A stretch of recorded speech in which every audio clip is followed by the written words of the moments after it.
Welcome gamers one and all to this new series I'm calling The King of Mortal Kombat, where we take a brief look at all the Mortal Kombat games and as many of the ports as possible and crown a King of the Ports, or King of Portal Kombat, and an overall King of Mortal Kombat.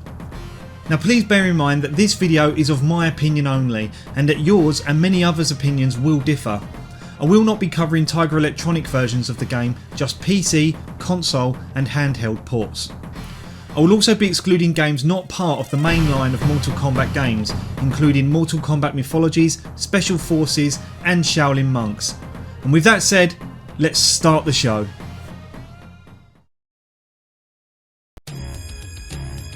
Back in the early 1990s, the genre of the fighting game was about to take off in a very big way. In 1990, Atari released Pit Fighter, and 1991, Capcom struck gold with a sequel to their less than stellar fighting game, Street Fighter.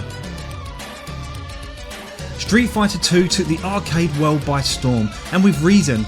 The game was almost mechanically and technically flawless. However, some might argue some of the success was down to the game having no competition within the genre at the time. In 1992, all that was about to change. In 1989, a video game artist by the name of John Tobias was hired by Williams and began work on the Running Man inspired Smash TV. Roughly during the end of development, John met a developer who was working on a football game at the time. This man was none other than Ed Boon. It was around this time a conversation was originally struck to design a one-on-one fighting game using large digitised sprites, something that John Tobias had been keen to work with for some time. In 1991, Street Fighter 2 was released in arcades.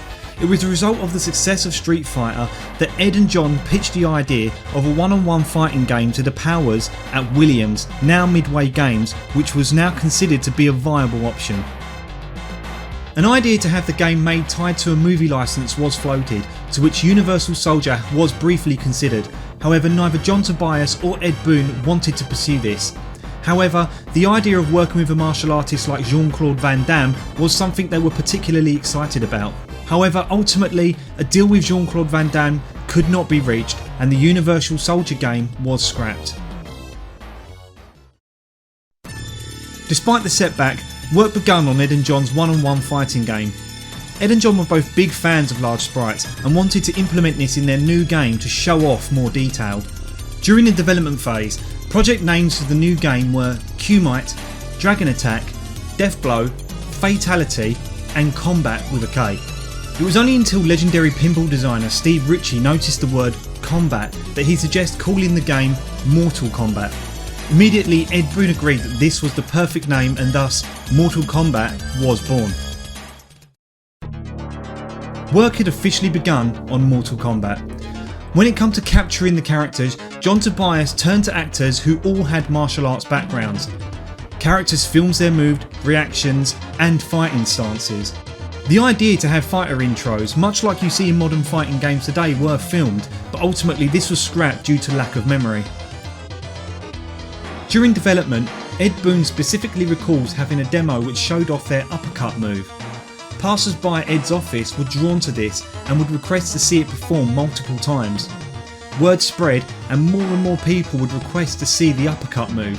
At this time, Ed Boon knew they were on to something special. In various interviews with Ed Boon, he would always talk about how that in Street Fighter your opponent could be stunned and that you would get a free hit, which he both loved and found frustrating. This gave Ed the idea to implement a similar mechanic but at the end of the fight. The result was a fatal finishing move that would help change the course of gaming forever. Fatality. On October 8th, 1992, Mortal Kombat was released to the arcades and immediately arcade owners along with Ed Boon and John Tobias knew they had a hit on their hands. In an interview with IGN, Ed Boon recalls arcade operators raising claims that the machines were faulty. However, this was the result of so many coins being pumped into the machine it would jam and need to be emptied. Fans could not turn away as they would see large digitised characters, detailed arenas and of course gore unlike anything they'd ever seen in a video game. With the success of the arcade version, it was on Acclaim to bring Mortal Kombat from the arcade into your home. Acclaim knew that Mortal Kombat was going to be a huge success, and despite Ed Boon warning them not to get too far ahead of themselves, Acclaim threw millions of dollars on marketing the console ports of Mortal Kombat. Monday, September 13th, 1993 was dubbed Mortal Monday.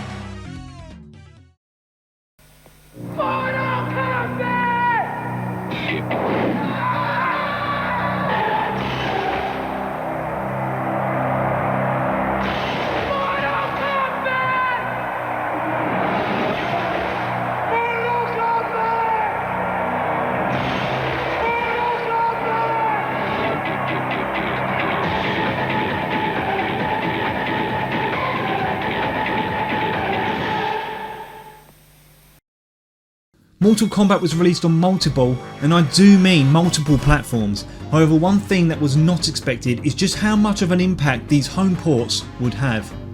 Although some ports were censored, some such as the Sega Mega Drive version had a cheat code that could be entered to enable blood and all fatalities the way the creators intended. As a result, Mortal Kombat, along with games such as Lethal Enforcers and Night Trap, forced the American government to create the ESRB to ensure games are properly rated for appropriate audiences. Let's now take a brief look at the home console ports of Mortal Kombat. In this episode, we'll start by examining Nintendo's efforts, specifically the Super Nintendo and Game Boy ports. The Super Nintendo version, in terms of graphics and sound, was quite impressive and managed to capture the essence of the arcade version remarkably well. The game maintained the announcers who called out the combatants' names but missed out on the iconic flawless victory or fatality declarations seen in the arcade.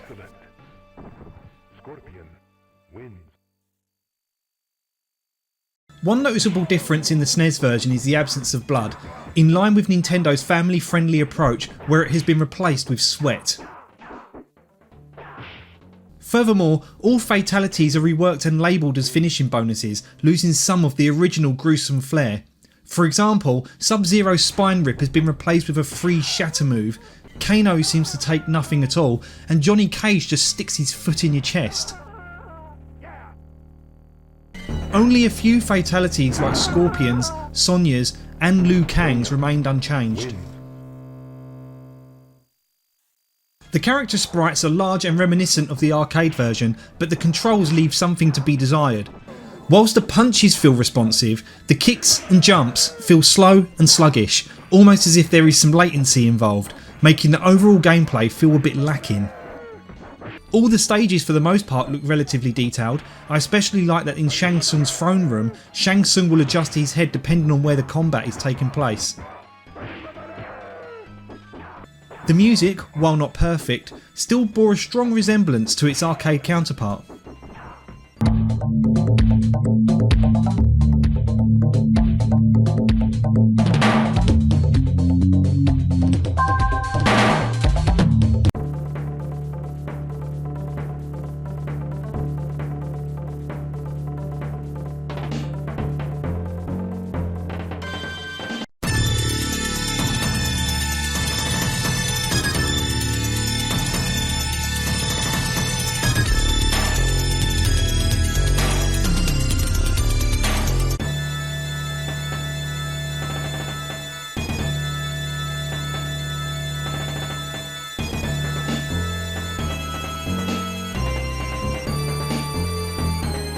Much like the arcade version, the AI spams moves that leaves you with very little chance to defend yourself, and sometimes you find it's just best to play the AI at its own game.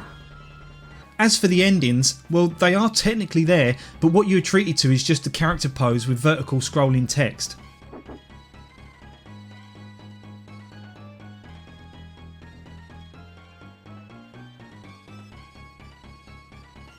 Overall, the SNES port is decent, but the absence of blood and original fatalities prevent it from delivering the knockout blow it could have. Now let's shift our focus to the Game Boy port.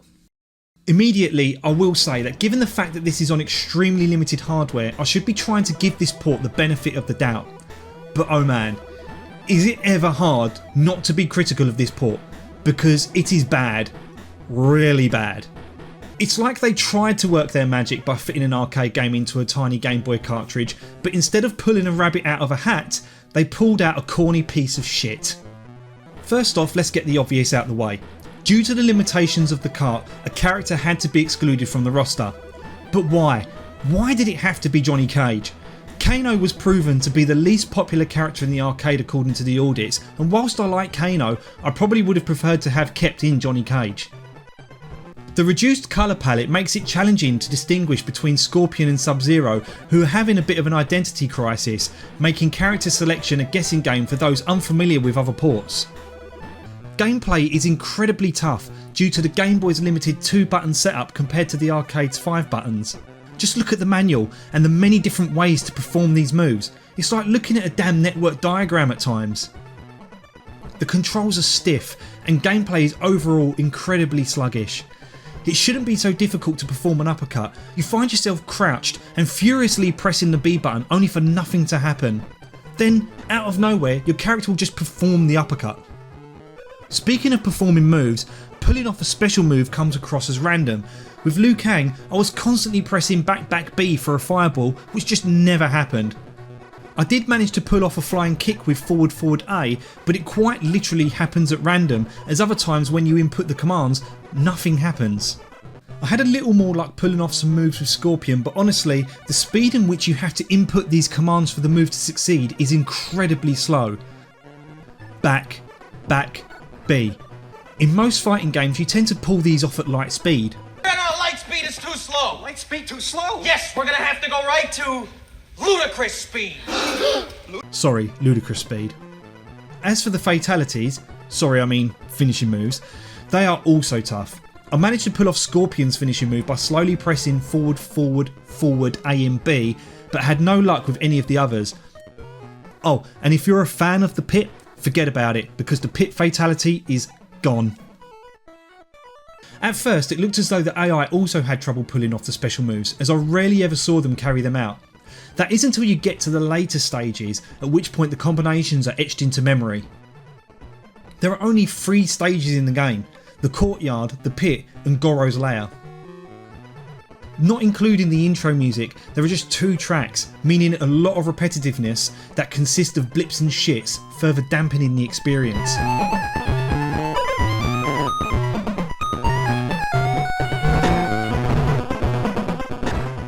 I know it's easy to knock a game on a system that had so many limitations, but overall the game is just flat out bad and needs to perform harakiri before I perform brutality on its arse. So after talking about the 2 games, where does it leave our first 2 combatants? Well, the SNES port stands as the more playable and enjoyable version despite its shortcomings. Stiff controls and lack of any blood hold back what could have been a decent port, and so whilst not brilliant, it's certainly worth a play. The Game Boy version on the other hand falls short of expectations, leaving much to be desired, and to quote Shao Kahn, "That was pathetic." Let's just hope we got the worst out of the way. As we wrap up this first part of our King of Mortal Kombat series, we can conclude that the SNES version, though flawed, is worth revisiting, whilst the Game Boy version was a disappointment that left us hoping for better ports in the future. Join us next time as we continue to explore more ports of the first Mortal Kombat game and eventually crown a king of Portal Kombat.